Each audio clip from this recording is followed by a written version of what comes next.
오늘 요한복음 13장 18절로 30절까지의 말씀을 우리 한 목소리로 읽도록 하겠습니다. 13장 18절로 30절입니다. 내가 너희 모두를 가리켜 말하는 것이 아니니라. 나는 내가 택한 자들이 누구인지 알미라. 그러나 내 떡을 먹는 자가 내게 발꿈치를 들었다 한 성경을 응하게 하려는 것이니라. 지금부터 일이 일어나기 전에 미리 너희에게 일러둠은 일이 일어날 때에 내가 그인 줄 너희가 믿게 하려 함이로라. 내가 진실로 진실로 너희에게 이르노니 내가 보낸 자를 영접하는 자는 나를 영접하는 것이요 나를 영접하는 자는 나를 보내신 이를 영접하는 것이니라. 예수께서 이 말씀을 하시고 심령이 괴로워 증언하여 이르시되 내가 진실로 진실로 너희에게 이르노니 너희 중 하나가 나를 팔리라 하시니 제자들이 서로 보며 누구에게 대하여 말씀하시는지 의심하더라. 예수의 제자 중 하나 곧 그가 사랑하시는 자가 예수의 품에 의지하여 누웠는지라. 시몬 베드로가 머릿짓을 하여 말하되 말씀하신 자가 누구인지 말하라 하니 그가 예수의 가슴에 그대로 의지하여 말하되 주여 누구니이까? 예수께서 대답하시되 내가 떡 한 조각을 적셔다 주는 자가 그니라 하시고 곧 한 조각을 적셔서 가롯 시몬의 아들 유다에게 주시니 조각을 받은 후 곧 사탄이 그 속에 들어간지라. 이에 예수께서 유다에게 이르시되 네가 하는 일을 속히 하라 하시니 이 말씀을 무슨 뜻으로 하셨는지 그 앉은 자 중에 아는 자가 없고 어떤 이들은 유다가 돈꾀를 맡았으므로 명절에 우리가 쓸 물건을 사라 하시는지 혹은 가난한 자들에게 무엇을 주라 하시는 줄로 생각하더라. 유다가 그 조각을 받고 곧 나가니 밤이러라. 아멘. 오늘 요한복음 32번째 시간입니다. 가롯 유다가 주는 교훈이라고 하는 제목으로 말씀을 나눕니다. 영국에 한 커다란 공원이 있는데 그 공원에는 큰 나무들 12그루가 있었다라고 합니다. 그런데 그 12그루가 공교롭게 이렇게 있다 보니까 공원을 관리하는 쪽에서 언젠가부터 그 나무들에다가 이름을 붙여놓기 시작했습니다. 12그루니까 이름 붙이기가 성경에 예수님의 12제자 이름을 갖다가 붙였다라고 합니다. 그 중에는 분명히 가롯 유다라고 하는 나무도 있었겠죠. 그 이름을 다 붙여놓았는데요. 사람들이 그 공원에서 쉬고 놀고 그렇게 가면서 모든 나무들은 다 칭찬을 하는데 이 가롯 유다라고 쓰여져 있는 그 나무는 칭찬을 안 하는 것입니다. 그러다 보니까 시간이 점점 가면서 12그루 중에 나무 하나가 말라 죽어가더라는 것이죠. 나중에 알고 봤더니 그 나무가 바로 가롯 유다라고 하는 이 팻말이 붙어있는 나무만 말라 죽어갔다라고 하는 말을 들은 적이 있습니다. 사람들이 성경에 나와 있는 많은 이름들을 가지고 자기의 자녀들의 이름을 짓기도 합니다. 그런데 그 어떤 누구도 가롯 유다라고 하는 이 사람의 이름을 가지고 이름을 지으려고는 전혀 생각하지 않습니다. 왜냐하면 성경에 나오는 그 이름들은 두 가지 부류가 있기 때문입니다. 하나는 정말 본받아야 할 이름이 있고 또 한 가지는 절대 본받으면 안 되는 이름이 있기 때문입니다. 오늘 우리가 읽었던 이 본문에 나오는 가롯 유다에 대한 말씀은 아무도 그를 본받으려고 하지 않습니다.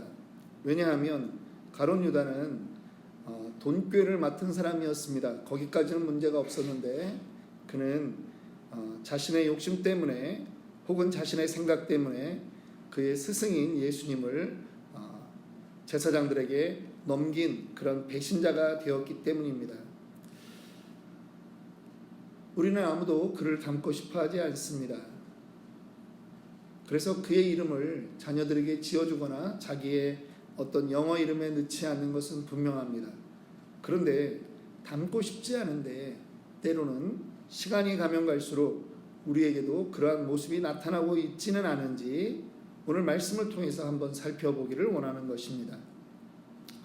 가룟 유다라고 하는 사람은 성경에 여러 군데 이름이 나옵니다. 그런데 그는 회개를 담당했던 사람으로 그렇게 나타납니다. 예수님의 그 사역 가운데 가룟 유다가 했던 일이 그것입니다. 이 회개를 담당할 때 아무에게나 맡기지 않습니다. 그래도 나름대로 계산이 빨리 돌아가야 됩니다. 그리고 상황에 대한 것들을 잘 인식하고 있는 그러한 사람이 돈을 맡아야 됩니다. 사복음서에 나타난 그의 이름은 돈하고 늘 연결되어 있습니다. 29절도 보면 어떤 이들은 유다가 돈꾀를 맡았으므로 명절에 우리가 쓸 물건을 사라 하시는지 혹은 가난한 자들에게 무엇을 주라 하시는 줄 생각하더라. 마태복음 26장 15절에는 내가 예수를 너희에게 넘겨주리니 얼마를 주려느냐 하니 그들이 은 30을 달아주거늘. 또 우리가 한 2, 3일 전에 배웠던 요한복음 12장 5절에는 이 향유를 어찌하여 300데나리온에 팔아 가난한 자들에게 주지 아니하였느냐 하고, 이 유다는 늘 돈에 대해서는 민감한 그러한 태도를 보였습니다. 성경은 그가 탐욕이 있었던 사람이다라고 말합니다. 여러분, 돈에 대한 마음, 탐욕에 대한 것은 하루아침에 생기지 않습니다. 이것을 가까이 해야 되는 것입니다. 가까이 하고 또 가까이 하다 보면 사랑하는 마음이 생깁니다. 결혼하신 분들 중에 많은 분들이 그런 이야기를 합니다. 옛날에는 한 직장 안에 있었던 커플이지만 옛날에는 서로 그렇게 사랑하는 마음이 있거나 그런 것은 아니었다라고 하는 거죠. 업무상 자꾸 만나다 보니까 사랑하는 마음이 생기고 나중에는 결혼해야 되겠다 이런 마음까지 생기더라고 하는 거죠. 접촉의 시간이 늘어나면 마음이 바뀌게 되는 것입니다. 돈에 대한 사랑함 역시 마찬가지입니다. 접촉의 시간이 늘어나면 사랑하는 마음이 생깁니다. 그러나 성경은 우리에게 늘 이 부분에 대해서 조심해야 될 것을 말합니다. 디모데전서 6장 10절에는 돈을 사랑함이 일만하게 뿌리가 되나니 이것을 탐내는 자들은 미혹을 받아 믿음에서 떠나 많은 근심으로써 자기를 찔렀도다. 돈을 사랑하는 것이 모든 악의 뿌리가 된다라고 말하고 있습니다. 가룟 유다는요, 예수님을 팔아서 은 30을 챙겼습니다. 상당한 액수인 것 같지만 사실은 그렇지 않습니다. 출애굽기 21장 31절을 가지고 그 가치를 살펴보면 자기가 키우던 소가 남의 남종이나 여종을 받아가지고 만약 그가 잘못되었을 때 배상금으로 내야 되는 액수가 은 30 정도에 해당된다라고 하는 것입니다. 이것이 예수님 오시기 전에 이미 2000년 전 화폐 가치가 그 정도라고 하는 것입니다. 그러니까 은 30이라고 하는 것이 예수님 시대에 이게 아주 정말 고대광실 같은 집을 짓고 큰 땅을 살 만한 그러한 돈은 아니었다라고 하는 거죠. 나중에 가룟 유다가 이 돈을 다시 제사장들에게 던졌을 때 기껏 살 수 있는 돈은 몇 자리 정도, 나그네들을 위한 몇 자리 정도의 땅을 사는 그 정도였다라고 하는 것입니다. 그런데 탐욕의 눈이 어두워지면 그 돈의 액수가 얼마를 말하느냐, 그것은 중요하지 않다라고 하는 것입니다. 나의 욕심을 챙기는 것이 우선으로 중요하게 여겨진다라고 하는 것입니다. 예수님은 사실 이 가룟 유다와 함께 3년을 생활하시면서 그에게 어떤 경고도 하지 않으셨을까요? 가룟 유다는 정말 자기가 할 일이 얼마나 끔찍한 일인지 그거를 모르고 있었을까요? 그렇지 않습니다. 예수님은요, 가룟 유다에게 5차례나 제자들이 있는 곳에서 경고했습니다.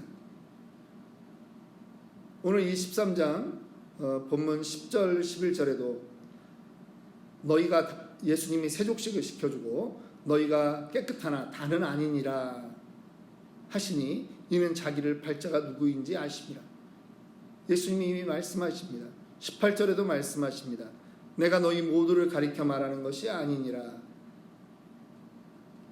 누군가 나를 팔 거라고 말씀하시고 21절, 26절, 27절에 전부 다 예수님이 이 한 장, 요 날 이 사건 안에서도 예수님이 이미 다 말씀하십니다. 예수께서 제자들과 성만찬을 나누시던 분위기를 우리는 알 수 있습니다. 이 이스라엘 사람들은요, 우리는 그 옛날 식으로 하면 이 밥상에 다 둘러앉아서 밥을 먹지 않습니까? 양반다리 하고 그렇게 앉습니다.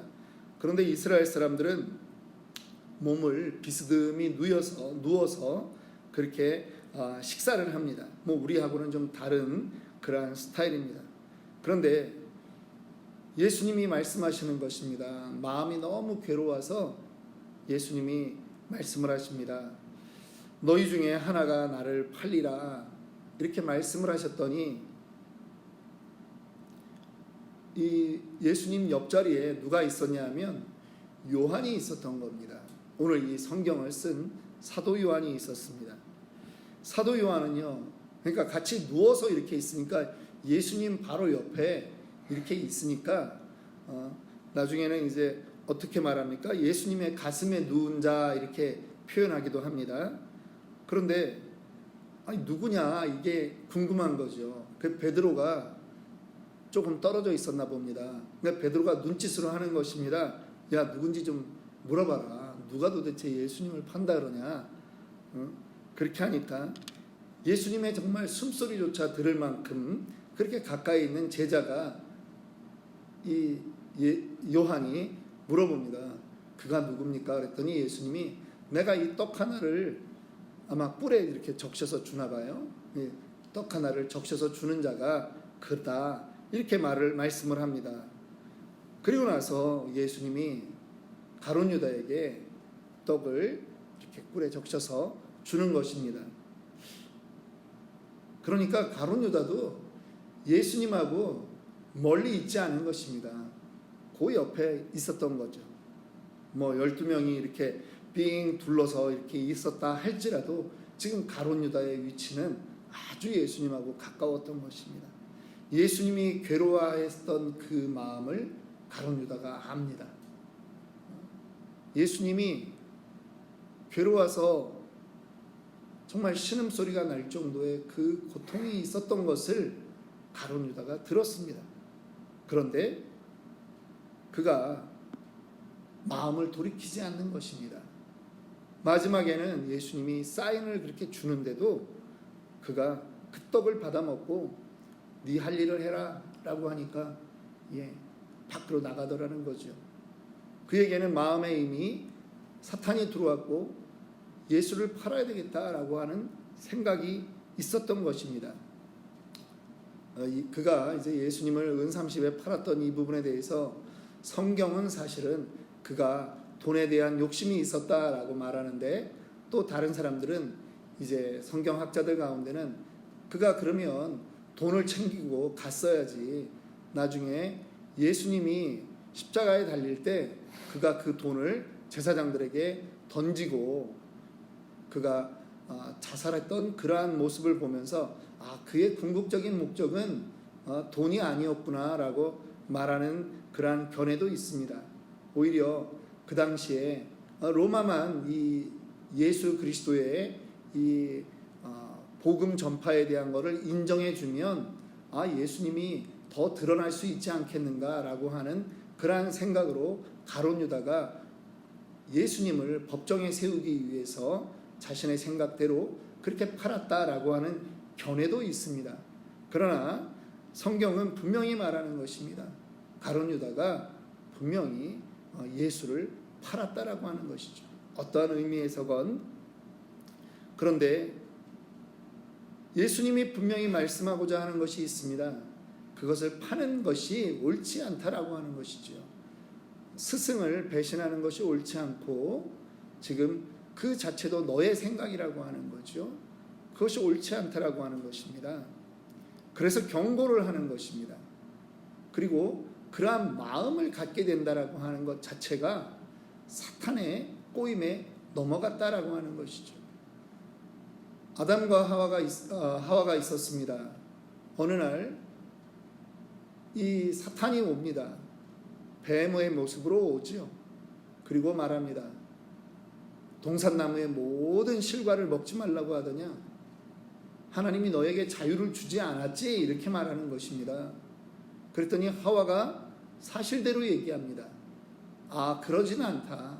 다 먹어도 된다고 하셨는데 선악을 알게 하는 나무의 실과만 만지지도 말고 먹지도 말라. 그러면 죽을까 하노라. 그렇게 말씀하셨다라고 말하는 거죠.